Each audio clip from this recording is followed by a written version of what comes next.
Okay, working on these carbs again today. These are off of a 85 Suzuki GS300L, and it's actually my neighbor's bike. He had it for a couple years and was trying to get it running. They did some work to him and another buddy, and then he put it all back together. Couldn't get it fired up the other day. Figured it might be the carbs. It seemed like it wasn't getting fuel, so we took them off and took a look, and they were all dirty and wiped out in here.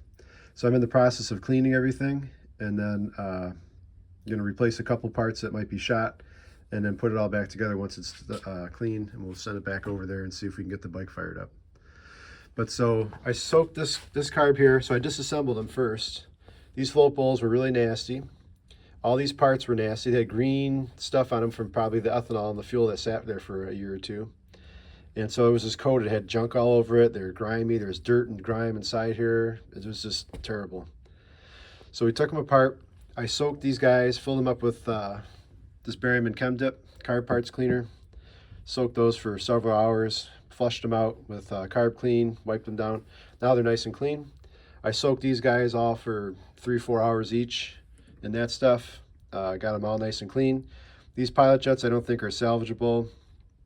They're really nasty. There's junk in there. I can't seem to clean them out. They're just, the holes are too small in there. I can't fit anything in there to unlodge whatever's in there. So I ordered 2 new pilot jets off eBay.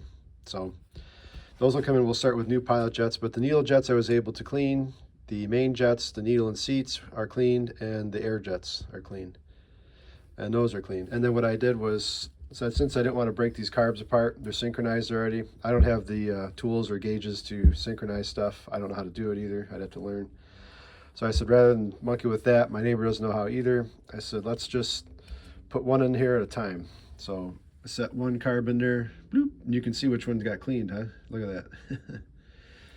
So I set one in there, let it soak. I tried to avoid soaking anything rubber in there. There's a fuel O-ring on the fuel line here that connects there. I tried to keep it below that, but still in the body of the carb.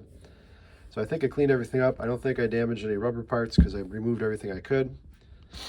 So I let that soak for about 3 or 4 hours. And then I sprayed it off with carb clean, and then I blasted with compressed air over there. Cleaned it all out, so now it's nice and mint. So now what we're gonna do is soak this guy for 3 or 4 hours today. Get this one all nice and clean, and then we'll have 2 nice clean carbs. All these parts will be clean and ready for reassembly, and we'll just be waiting on these pilot jets to come in, which should show up hopefully Thursday or Friday.